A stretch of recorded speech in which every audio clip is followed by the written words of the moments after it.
Thank you for such a kind message. I'm not deserving of such words. I am also very grateful to the ISIA Jamaat here for inviting me and for deeming me worthy enough to come and spend these crucial days with all of you. It was an honor and a privilege to meet the community finally. And alhamdulillah, you're all in my prayers. I am thankful to those who cooked meals for me, who opened up their homes for me and their hearts for me. And those who looked after my stay here, I'm very grateful to all of you. May Allah subhanahu wa ta'ala bless all of you. May Allah give you this love for Imam Hussain constantly and give you no gham and no grief except for the grief of Ali Muhammad inshallah. Sallu ala Muhammad wa ala Muhammad.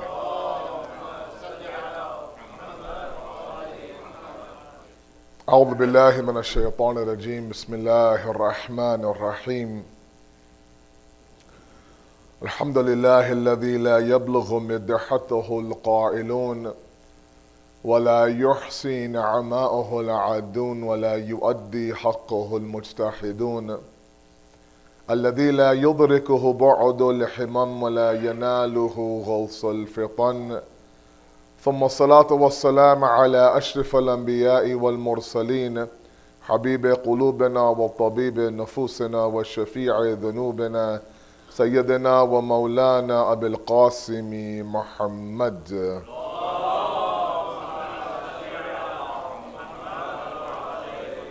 وعلى بيته الطيبين الطاهرين المعصومين المظلومين لا سيما بقية الله في الأرضين صاحب العصر والزمان خليفة الرحمن إمام الإنس والجان ولعن الله أعداهم أجمعين إلى يوم الدين أما بعد فقد قال الله وقوله الحق بسم الله الرحمن الرحيم عسى أن تكرهوا شيئا وهو خير لكم وعسى أن تحبوا شرا وهو شيئا وهو شر لكم الله يعلم وأنتم لا تعلمون صدق الله العلي العظيم اللهم صل على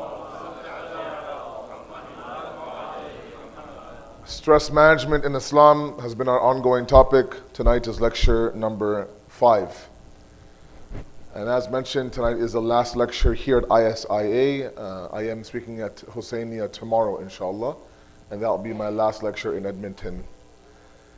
Our attempt from the past few days now has been to talk a little bit about this topic of mental health. And more importantly, anxiety and stress that we all feel, every single one of us. And kind of break the taboo and break the boundaries and open up discussion and the channels of communication about this topic. The reality is that this has been going on for centuries now. And in our communities, sometimes we find it to be a little bit of a discussion that is avoided sometimes or not explored sometimes, simply because I think that at times my elders believe that maybe we're coddling this generation of ours, or we're spoon feeding them, or we're running to rescue them when sometimes that stress, anxiety that they feel is good for them. It's character building, it's building strength for them. And while there is some element of truth to that possibly, what's more important is for us to realize that this is not a common era that these kids are growing up in. And because it's not a common era, meaning it's a unique era they're growing up in, we have to approach it very uniquely as well. And part of that is, as I've been saying now for the past 5 nights, is not to avoid stress or run from anxiety, but rather to embrace it and manage it properly. Such that through that anxiety, through that stress, our faith, our iman, our piety, our God does not leave us during that anxiety. Last night we talked a little bit about those actual management tools. Now, the actual management of it, of the actual stress. And we talked about the idea of living a balanced life yesterday. If all of you who were with me last night, you remember? We talked about the fact that a lot of the anxiety comes from the fact that we are imbalanced in our lives. We've actually given all of our attention to one area of our life and ignored several other dimensions of it, causing stress, anxiety, imbalance, etc., etc. Today I want to continue this and look at one very key element of a stress manager. But before I do that, I want to speak a little bit about the concept of mindset. Okay? All of you are with me, inshallah? Yes? One loud salat ala Muhammad wa ala Muhammad, please.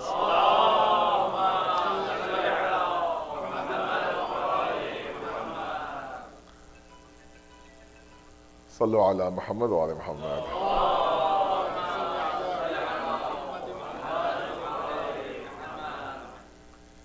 Since we're trying to fly towards Allah, let's put our phones in airplane mode, inshallah. So, the first thing that I'd like to talk about, as a reminder to all of you, is that in this battle with anxiety and stress and depression and grief and sadness, we have to have the proper mindset going in. We can't have a defeatist mindset. We cannot assume that because I exhibit all of the symptoms of stress and anxiety, that I'm bound to fail. Or convince myself that these symptoms are going to bury me. That there is no cure for it, Maulana. We've tried everything, every medication. I see counselors, I talk to psychiatrists, and it just doesn't get any easier. I now realize I have to live with this for the rest of my life. There's nothing I can do about it. When it reaches its peak, I go off into my corner, or I have my anxiety and stress, and then I wait it out, and then I move forward. And this cycle continues. And we believe for a moment that the mindset is that I can do nothing about it. And in our fight against anything, in our battle against anything, in our war against anything, be it our own anxiety, be it our own thoughts, be it shaitan himself, one area that's very, very key is to have the proper mindset going in. Imam Ali alayhi salatu wa salam, Allahumma salli alayhi. He would prep his soldiers before a war. And he'd give them a talk. And he would say to them that when you face the enemy, look at the last line of the enemy.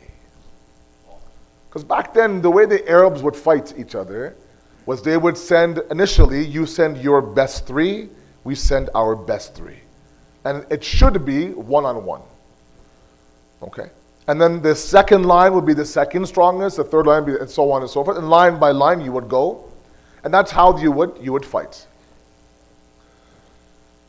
So Imam Ali would tell his soldiers, when you're about to face the army, know that the last line is where your vision should go. Why the last line? Because those are the weakest soldiers. Meaning what? He says to look past the first 3 or 4 lines as if they don't exist. Although they are the strongest. Meaning what? Oh, they're nothing. I want to get to the last line. Meaning he's developing a courageous mindset to enter the battle knowing full well that you're going to defeat this enemy in front of me. When you have that mentality, the help from Allah comes. We have immense amount of examples of that. We have the War of Badr, for example. The War of Badr, as many of you know, the Muslim army was 1/3 of that of the enemy, correct? Allama Tabarisi, Sahib Tafsir Majmul Bayan. It's a 1,000-year-old tafsir, still taught in the Hausa today. For one semester, we learned this tafsir in our tafsir classes. And we learned that portion of the Quran where Allah describes the War of Badr in Surah Baqarah. And the way that Allama Tabarisi describes this is very beautiful. You've heard the story of Badr several times. I'm sure my kids have as well in their madrasas. But the way that Allama Tabarisi now presents this is a very beautiful one. I want to present that to all of you and then move on to my other content. Sallu ala Muhammad wa ala Muhammad.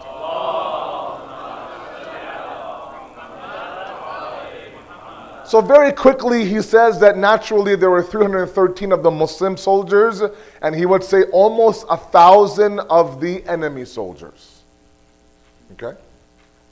And when they began this war, naturally there was a lot of overconfidence from the enemy side, and a little bit of anxiety from the Muslim side. Naturally, you're facing an army that's 3 times your size.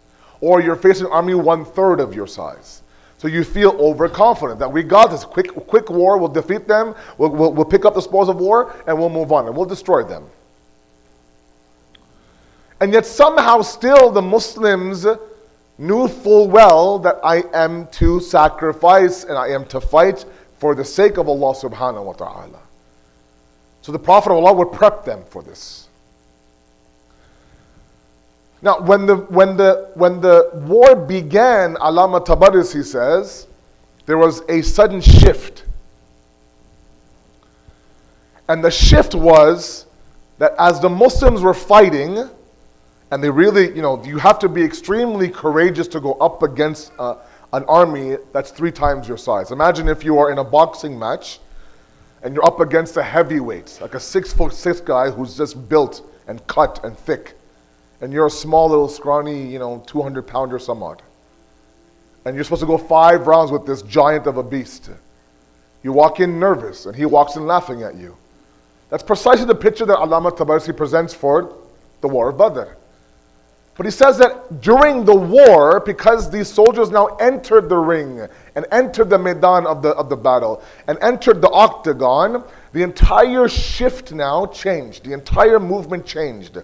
What was once overconfidence became anxiety.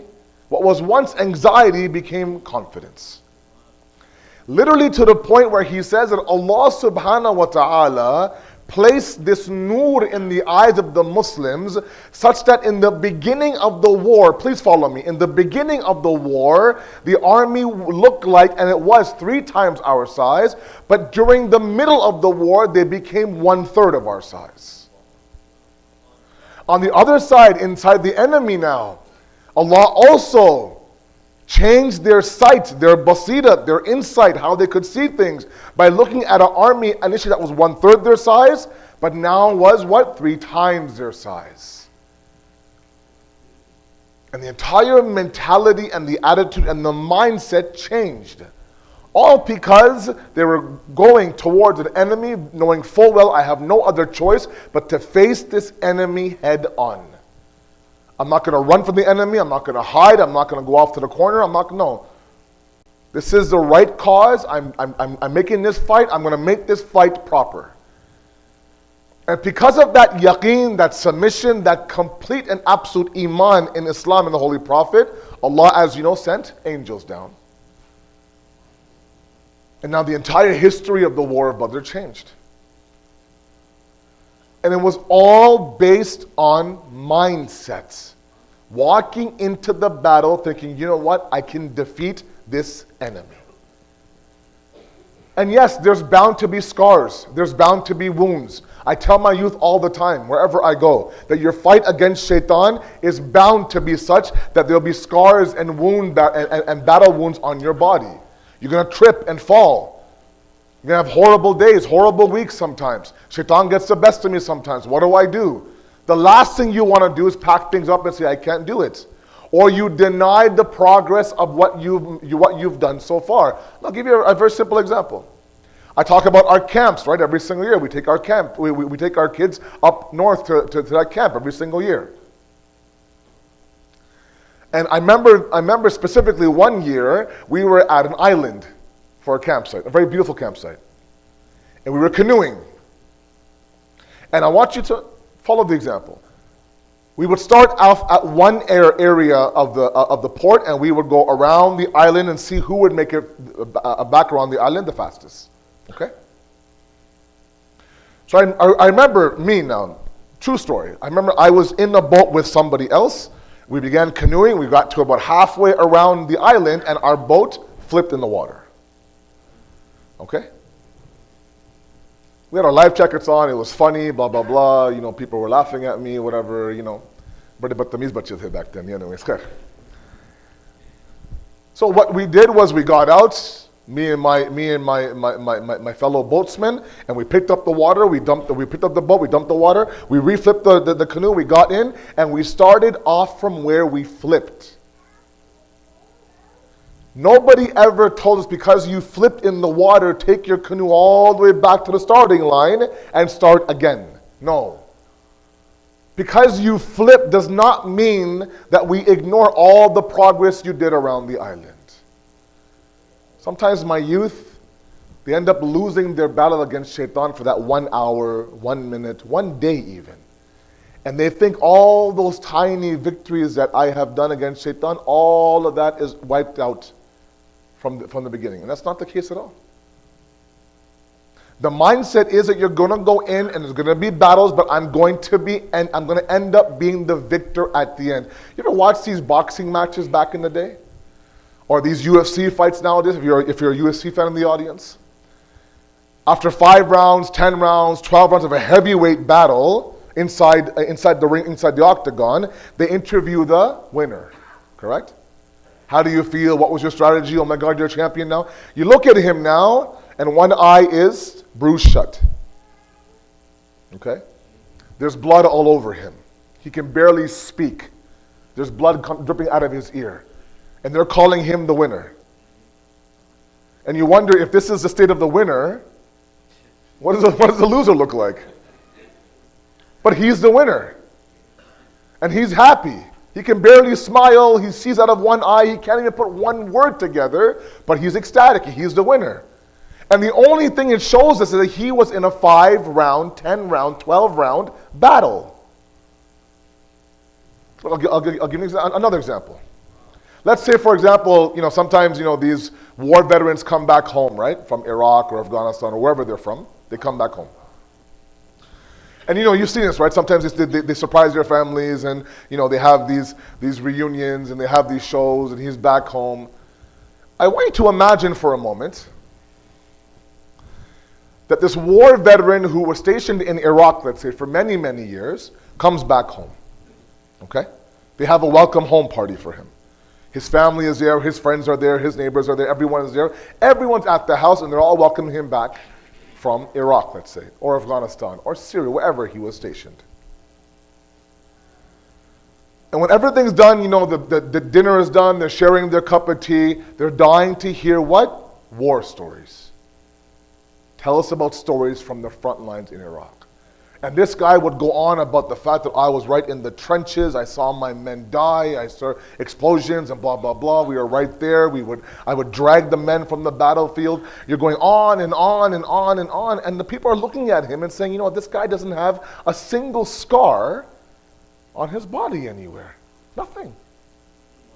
Like usually when someone comes back from a war, right, something is amputated, you're missing a finger, or at least there's some scars or some pretty nice vicious scars, let's say maybe even a leg is gone. Something to show me you've been in a war.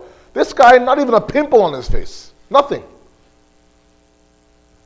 And after he's done these very detailed war stories, someone says, were you even in the war to begin with? I don't see any alamat of a war on you at all. Sometimes our mindset, when we walk into a battle against anything, our anxiety, our depression, shaitan, is that we shouldn't be scared to get a few scars and a few bruises on our body. It's okay to go back to Allah with a scarred up body or a scarred up soul. All it shows Allah, I was in a battle with shaitan my entire life. I was in a battle with my anxiety my entire life.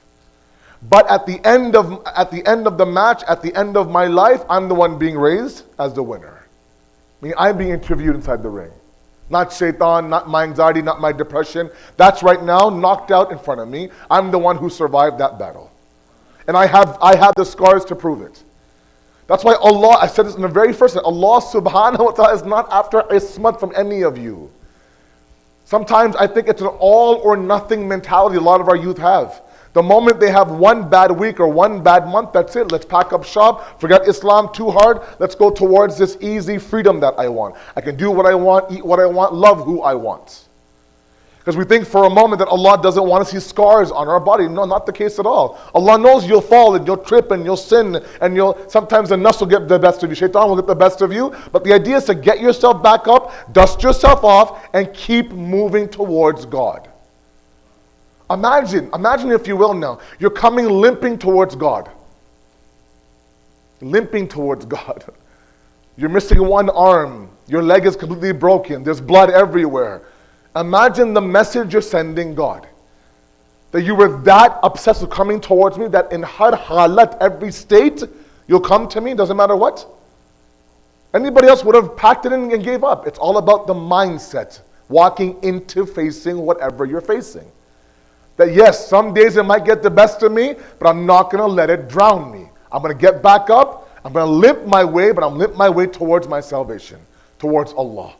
So first thing tonight that I want to mention to all of you is the power of the mindset walking into this battle with anxiety and stress and grief. There are some of you who get anxious over every small thing and for sure the big things. There are people whose BP is always high. It really is always high. Every little thing, even those things that don't concern them or their family, they're concerned about that. Their sleep is off, their diet is off. They always talk about Allah kya hoga, Allah kya hoga, Allah kya hoga. They live their entire life on that idea. And their BP is skyrocketing. And they have to face this. You have to face it with the proper mindset. Do not walk into an octagon or a ring or a battle or a jihad with a defeatist attitude. That I know for sure I'm going to be defeated, but let's go ahead and go through the motions anyways. No, by then you're already defeated.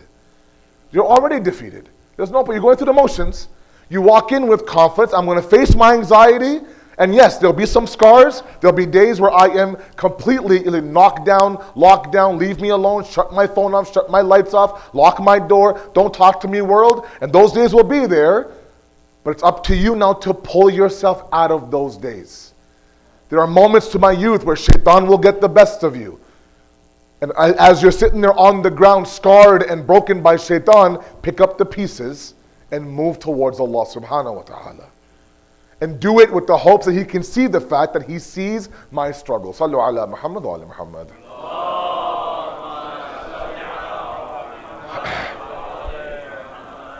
The second thing I want to mention tonight is that one of the biggest management tools of stress and mental health and anxiety is gratitude, is thankfulness.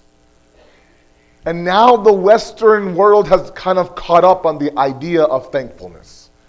You search up any sort of websites on how to handle my anxiety, how to handle my stress, how to handle my mental health. They all talk about the attitude of gratitude. That's all they talk about. They talk about keeping a gratitude journal on your side table at night. Before you go to bed, open that journal, write 3 things down that you are thankful for. They talk about the idea of having, moments of contemplation where you stop and you think about everything you're thankful for. And while it's great, and sometimes, for some reason we have this asase kamtari, we have this sense of, the inferior complex to the point where until the West says it's right, then whatever the deen says, it also has to be right. The deen from day number 1 talks about shukr and the power of being thankful. And up and down the Quran talks about the idea of being thankful. But now the West comes on board and says, oh yeah, gratitude is important. Oh yeah, now then it must be important because the West now has kind of given a stamp of approval. Let's stop doing this. Right? The West has grabbed a lot of Islamic concepts, packaged it very, very nicely, and said, here you go. You're like, wow, this is beautiful. Why doesn't Islam talk about these issues? It does, Baba. It does. It has since day number 1. It's a matter of you looking in Islam for those topics. One of them is gratitude. And such a beautiful concept of gratitude. Allah very openly says, in shakartum la azidannakum. If you're thankful, I'll give you more. And that's why if you look at psychology today in the West, they talk about living gratitude. And where does gratitude come in? Let's explain that. Sallu ala Muhammad wa ala Muhammad. Can you please move forward a little bit, please? If you don't mind. As you recite one more loud salawat, please move nice and tight to the front, please. Sallu ala Muhammad wa ala Muhammad.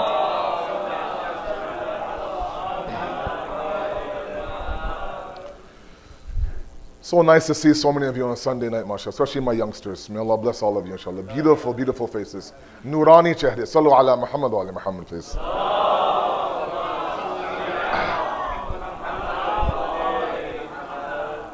Sometimes we make some mistakes when it comes to the way that we feel and the way that we think. And we have a black or white approach to the way that we feel. We think that everything that makes us feel bad is bad, and everything that makes us feel good is good. It's a mistake. Not everything that makes us feel good is good for us. Not everything that makes us feel awkward, uncomfortable, bad is bad for us. There are moments where we can be uncomfortable, but still go through the motions of something that's good for me. There are moments where I feel amazing, Maulana, but that's toxic for you. The verse I read for you in the khutbah, the sharaf I had in the khutbah from the Quran, talks about this very beautifully. Allah says, "Asa an takrahu shay'an." It could be that there is something you despise. Wa huwa khayrun lakum. It's actually good for you. Wa asa an tuhibbu shay'an. Something you love, you admire, you adore. وَهُوَ شَرٌّ لَكُمْ. It's evil for you. It feels good, but it's evil. It feels horrible, it's great for you. وَاللَّهُ يَعْلَمُ وَأَنْتُمْ لَا تَعْلَمُونَ. Allah knows and you don't know. It's not as simple to say black and white. It feels good, it's good. It feels bad, it's bad. No. Now, how do we manage the idea of this uncomfortable feeling that we have?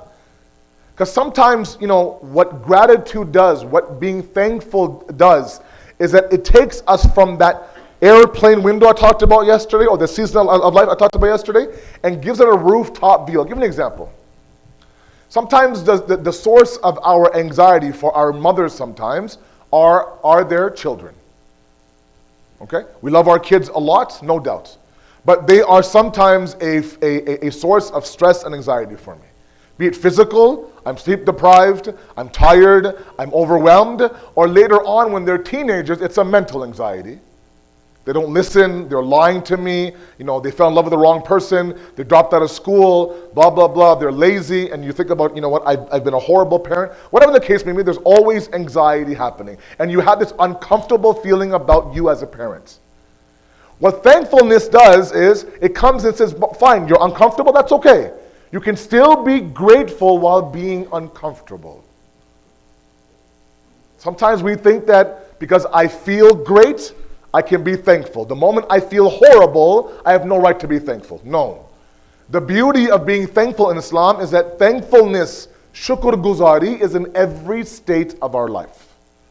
There's never a moment where we can be ungrateful for anything.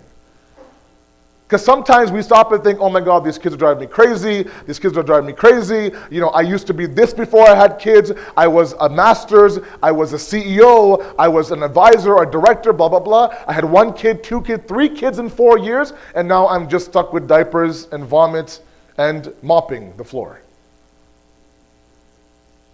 Because today's youth, today's young parents, they don't find complete fulfillment in their kids. Right? My mom's generation, if she raised her kids her entire life, that was good enough for her. That's all she wanted. To the point where she raises us and she raises our kids as well. And when our kids get older, she has no idea what to do. Because that's all she knew, and then she found her fulfillment in that. I don't think today's mother is all like that. I think, fine, the kids are there, but I really want to have a part-time job or a part-time business or serve the community, and that's fantastic. There's nothing wrong with that. But I'm saying that there's a lot of anxiety when you think to yourself, you know what, I was somebody, I had my kids, now I'm dropped to being nobody. It's a lot of anxiety. But thankfulness comes in and reminds you that there are at least 10 couples out there who've been trying to have a child for the past 10 years. And would trade your life with you in a heartbeat. You're drowning, you're sinking in quicksand. You think, oh my God, I'm sleep deprived. I've gained weight. I don't take care of myself. The last time I I went shopping. I can't remember. I went with my friends. Nothing. I've done none of that stuff. I'm just thinking. I'm dying. It's really difficult. I don't come to the mosque because the programs are too late. So every dimension of my life now is out the window. Gratefulness comes and says, oh, wait a second now. At least 10 more couples would come in and grab your life in a heartbeat. When that happens, we're still uncomfortable, we're still anxious, we're still sleep deprived, but everything becomes perspective then at that moment. That I'm still grateful for what I have. I have to power through this season. Sometimes, we look to other people's lives. We do all the time. We think, wow, I wish I had this guy's life. Right? Great job, beautiful house, 3 kids, white picket fence, nice car, maybe a Tesla, whatever the case may be. Right? I wish I had that life. Look at his life. And we don't realize that while I stare at that guy's life, wishing that I had his life, there are 15 other people looking at me, wishing that they had my life. We sometimes don't realize that. I complain about my spouse, I complain about my husband, I complain about my wife. Maulana, he never listens to me. Maulana, he has no idea what I like. Maulana, the last time he bought me a present was God knows how long. Maulana, she nags me all the time. All she does is yell at me. I can't get anything right. Blah, blah, blah, blah, blah, blah. And we complain and anxiety and stress. And then there are those people in their 30s and 40s still looking for a spouse right now.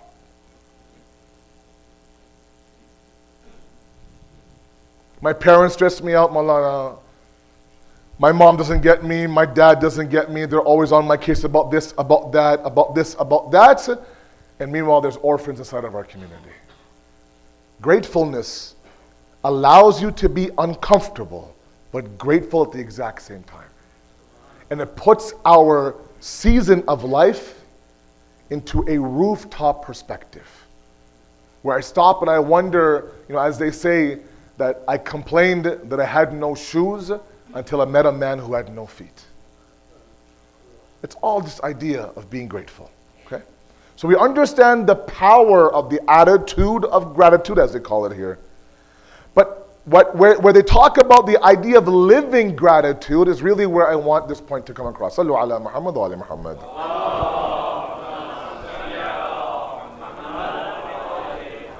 So if you are somebody in this room who is drowning in anxiety and drowning in stress, I ask you to revisit how grateful you are. The things that I have. If that means if you're someone who likes to write, then they say, have a journal, then have a journal. If that means mentally you stop and you remind yourself how grateful I am of what I have, then so be it. It lets us breathe a little bit. It lets us realize that not everything is doom and gloom. But in Islam, thankfulness is not just Alhamdulillah Rabbil Alameen. No, there's a lot more to that. We have to live that gratefulness. How do we do that? I'll give you a very simple example. My examples are always simple. Let's say, for example, that I went to West Edmonton Mall. Okay? And I was looking for some gifts for my kids, let's say, for example. Or from my wife, because I'm a great husband. And I passed by a golf shirt store. Okay? And I walk in and this and that, and I see a shirt that I know that Zuhair Bhai would look amazing in. Okay? I think, this shirt I think it'll really look nice on Zuhair Bhai. It'll bring out his eyes, it'll bring out that nice white beard of his, just a beautiful shirt. Nice fitting, he'll look 10 years younger, his wife will thank me, everyone will be really happy. So I buy it for him. No reason at all, not his birthday, not his anniversary, nothing at all. And I come back, and that same evening I go to his house, I ring the doorbell, unannounced, didn't call him, didn't message Zuhair Bhai, I saw this shirt, I thought of you, I thought, let me just go ahead and give it to you. He goes, oh my God, thank you so much, Sayyid, it's so nice of you, I can't believe you did this to me, thank you. He takes the gift. And he thinks to himself, how can I thank Sayyid properly? What does he do now? He invites me over to dinner to thank me. So now I'm happy. I go over to his house. I show up about 10 minutes early. And they're not quite ready for me. So the family is still kind of cleaning up the living room. Okay? So I walk in, I go, oh, that's okay, I'm a little bit early. I see a member of his family dusting the table inside the family room. And I look inside the hand of the guy who's dusting the table, and I look inside, it looks just like the shirt that I bought Zuhair by. I said, Zuhair bhai, zara sa yahan aiye. Come here for a moment. This shirt that's being used now to dust the coffee table, is that the shirt I bought you? He goes, yes, it is Sayyid, yeah. He goes, you know what, we ran out of dust rags, and really this is such nice fabric, it picks up dust very well. I said, oh, very nice. So he, mashallah, every corner of that now, he's really dusting that table with that shirt. And I ignore. And I move on. Meanwhile, inside, I'm just like,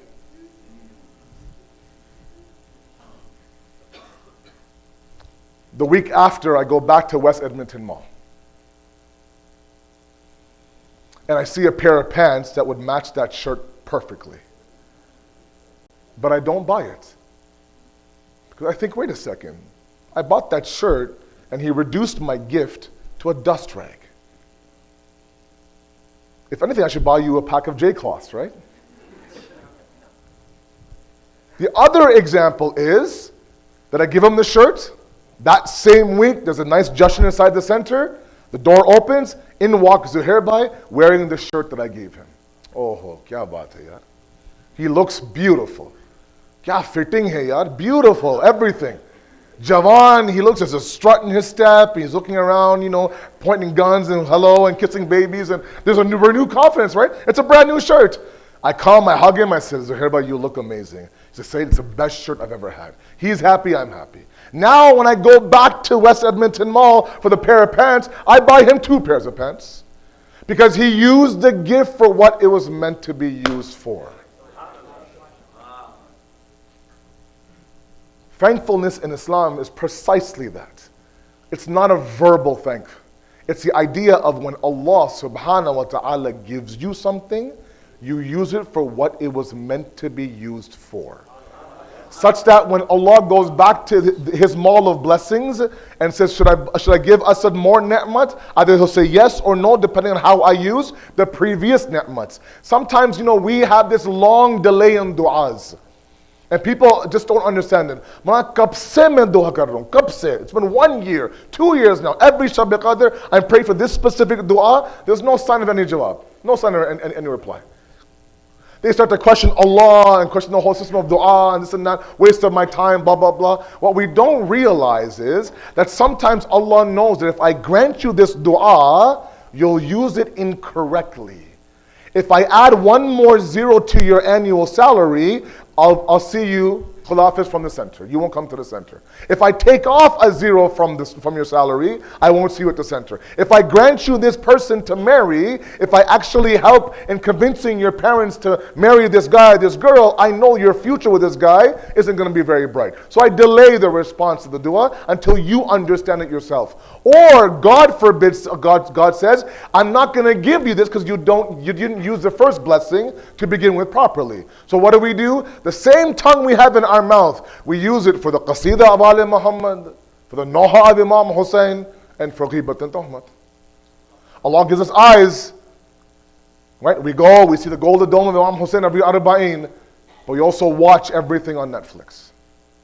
Allah gave us ears, right? We listen to du'as sometimes, we have those Qasidas, and at the same time we have, mashallah, our R&B hip-hop song list. Allah gave us the heart. Al-qalbu haram Allah wa la tuskin haram Allah ghayr Allah. Imam Jafri Sadiq alayhi salatu wasalam.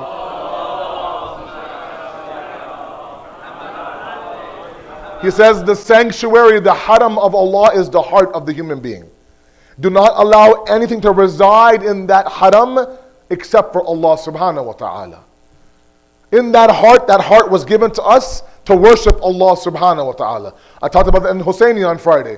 I said that connection from knowing Allah to worshiping Allah, there's a disconnect there. That factor that connects these two together is the qalb of the insan, is the heart of the insan. That heart is pure, that heart is free of evil, that worship has more khulus inside of it. The more dirty and the more disgusting that heart is, the more riyah there is inside of our worship. It's a very simple equation. That heart was meant for Allah, to be used to worship Allah. Now that heart has everybody inside of it. Everybody but Allah resides in that heart. Grudges from 10 years ago. Love for everybody and everything in this dunya but Allah subhanahu wa ta'ala. The point is, gratitude in Islam, thankfulness in Islam, is this process of us living this gratitude. Stop and ask yourself. I'll ask myself first. Of all the blessings Allah gave us, am I using those blessings properly? You know, I often give an example. I want you to imagine that you're driving through a construction site. Okay?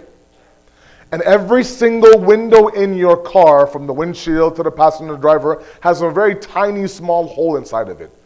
Very small, tiny hole inside of it.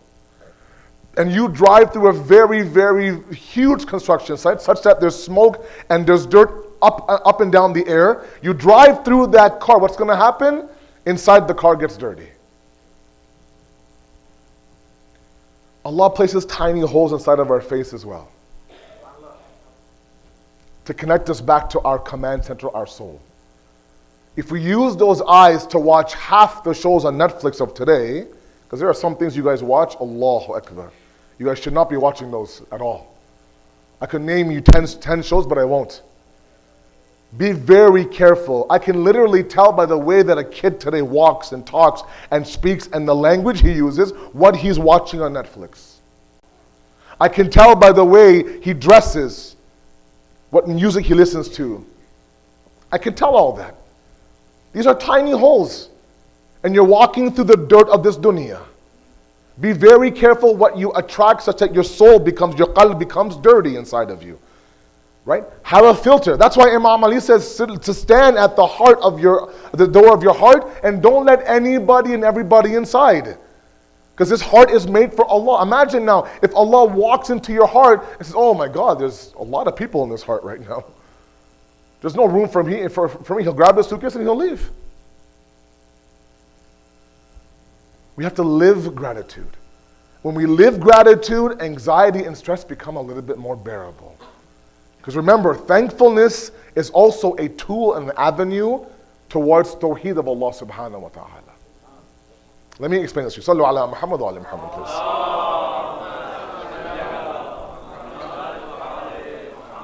Last point and then Masayib, inshallah. Again, examples I give to my youth, very simple examples. When you talk about Allah subhanahu wa ta'ala, proving God, let's say. And when I try to prove God to my classes back home, 10, 12, 13-year-olds, it's very difficult sometimes. Right? As you're older, your aql is more, it's more roshan, it's stronger. You can talk about, philosophical issues. But for a 12-year-old, it's very hard to prove God. So we use little anecdotes, right? Little examples. So I want you to imagine that somebody drops an envelope off at your house and leaves. Okay? On that envelope has your name on it. You open the front door, and lo and behold, there's an envelope with your name on it. You open it, and there's $10,000 in there cash. Okay? And you look around, you make sure it's, it's your full name. There's no note, nothing. There's cash in there. And the first question you'll ask is, who gave this to me? Because either you want to know who gave it to you because you're curious, or innately you want to know so you could thank the person. Sometimes, during our weddings, we make a list sometimes of who gave what gift and how much they gave, let's say, for example. So later on, when we write thank you notes, we can make it personalized. So we will do everything we can. Sit down with our spouse, try to figure out who is it that could have given us this envelope. I want to thank them properly. Because innately, we have this innate need, this fitri need to thank individuals for their services. Now, I want you to imagine somebody calls you, says, look, I heard that you got $10,000. Yes. I will triple that amount of money if you give me your right arm. Or you give me your vision. Or you give me your kidney. Or you give me a lung. And you'll say, no way. I'll quadruple it, no way. 10 times, doesn't matter. So while we are obsessively after trying to thank somebody for a $10,000 envelope, the entity that gave us all of these blessings that I would never trade the envelope for, we don't search for him for thankfulness? We should, we do. That's our fitri need, and that's what connects us towards Allah subhanahu wa ta'ala. We have this need now, like I said, the moment that we recognize how grateful I am, I have this need to find out who the giver is. So I could thank them for that blessing. When you go down the road of the attitude of gratitude, then you realize that everything I have is because of Allah subhanahu wa ta'ala. Nabi Sulaiman is asking Allah directly, Allah, how do I thank you? How do I properly thank you? And he says in a very beautiful, simple answer, that if you've identified that everything that you have comes from me, you've thanked me properly. Allahumma ma bina min ni'matin faminka. We haven't talked about the salat. Everything Allah is from you. That happens when we go through the process of gratitude. When that happens, sometimes sometimes those points of anxiety become minimalized inside of us. Minimized inside of us. It becomes irrelevant inside of us. Because now we're talking about a bigger picture of gratitude with Allah subhanahu wa ta'ala. So one of the biggest management tools of stress and anxiety that we have is the process of being grateful towards Allah subhanahu wa ta'ala. And not just verbally grateful. Living a life of tawheed and a life of shukr. That every gift that you're given, you use it properly for what it was meant to be used for. Then we can expect Allah to go shopping and buy us a couple more new pair of pants, inshallah. Sallu ala Muhammad wa ala Muhammad.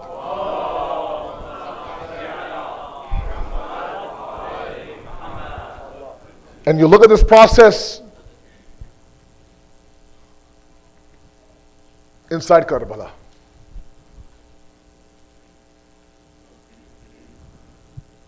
Tomorrow is the first of Safar. 20 days have passed since the day of Ashura.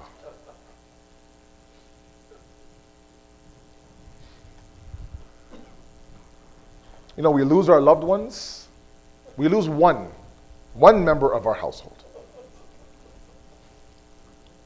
And we have the mayyat, then we have the soyam, then we have the chahlum, then we have maybe the daswa, the biswa, the chamai we have in our Urdu community. Then we have the barsi. Sometimes years passes. And it feels like just yesterday the person was with us.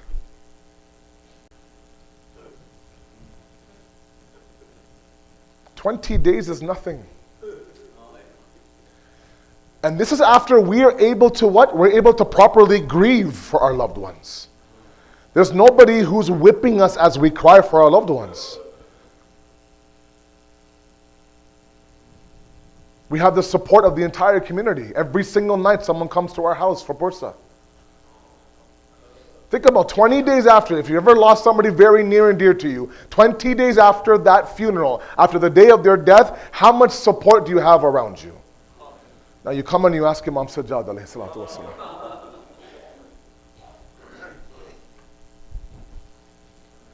You know, it's not part of the Messiah, but the days of Arba'een, if you look at the way the Maqtal describes the way that they entered the Maidan of Karbala after going through Kufa and Sham, Bibi Zainab approaches Imam Hussein's grave and they say that she collapses herself on the grave.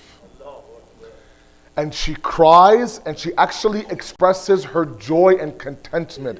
Ke bhaiya, for the first time since the day of Ashura, I'm able to cry for you without ta'ziyana, somebody whipping my back. 20 days have passed, 20 days. And I just want to relay one piece of Masa'ib from the day of Ashura. Yes, these are days of Sajjad and days of Zainab, no doubt, but we cannot forget the musibat of the day of Ashura. Remember, my youth, everything we talk about across 10 nights, every Masa'ib across 10 nights happened in one half of a day in the day of Ashura. From the Adhan of Ali Akbar to Asr Ashur. One Masa'ib that we recite every single night is enough for us. We're drained, we're tired, bahut ho gaya, that's enough. But ask Imam Hussain, every single shaheed he went through, half of one day. And the one shahadat that almost killed Imam Hussain was that of Ali Akbar. A few minutes of musibat for Ali Akbar, as per a request.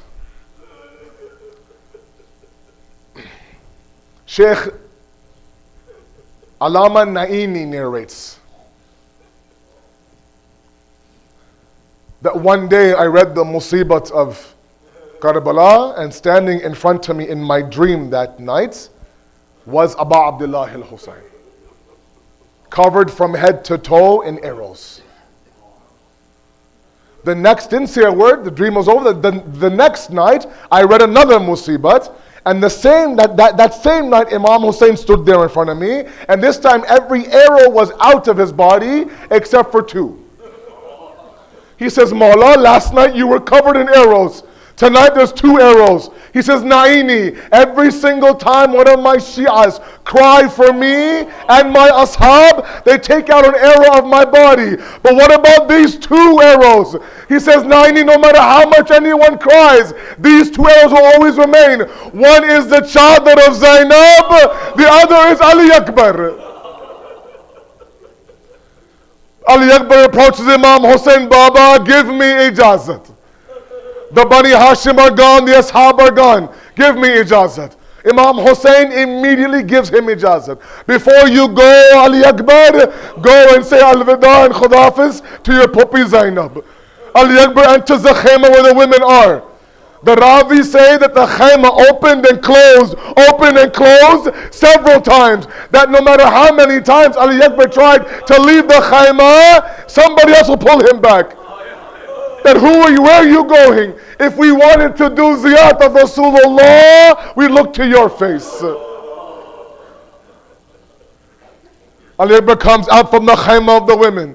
Imam Hussain embraces him. Ali Akbar embraces him. They cry for a very long time. Imam Hussain mounts Ali Akbar onto the horse. He tells Ali Akbar, go and sacrifice your life for Islam. But as you're walking towards the Maidan of Karbala, every so often, turn your face and just look towards me. Because you are that being, khulqan and khalqan, that reminds me of my Nana Rasulullah. Ali Akbar rides inside the Maidan of Karbala. But he could sense that somebody was behind him, following him. He looks behind him, a 57-year-old father stumbling and running behind the horse. He stops the horse, gets off the horse, picks up his father. Baba, you gave me ijazat. Ali Akbar, if only you were Sahib Aulad. If only you had a son like I have in you. You will know how hard this is. Ali Akbar now falls from the horse. Alayka salam, ya abata, accept my salam. Imam Hussain goes roaring inside the Maidan of Karbala. For every other shaheed, Imam Hussain would place the head of the shaheed on his lap. But this was Ali Akbar. He placed his cheek against the cheek of Ali Akbar. Baba, there's pain in my chest, Baba. Baba, there's pain in my chest, Baba. Imam Hussain enters the Maidan. There's khak everywhere. His eyesight almost gone. He can't see where Ali Akbar is. You could hear the call. Aina Ali Akbar. Aina Ali Akbar. Baba, I'm here. Baba, I'm here. Imam Hussain gets to Ali Akbar. Baba, there's pain in my chest. One more minute, iltamas dua. Imam Hussain, 57-year-old Buddha Bap, Jawan Mayyat, lays him on the plains of Karbala, grabs the barchi inside the chest, attempts to take out the barchi, but every single time he does that, Ali Akbar's body goes up and down the plains of Karbala. That's when my Mawla grabbed the barchi, turned towards Najaf. Baba! You ripped the door of Khaybar, but have you ever ripped a barchi out of your Jawan son's chest? My Mawla Hussain put one knee on the chest of Ali Akbar, put one foot on the plains of Karbala, grabbed the barchi and ripped it.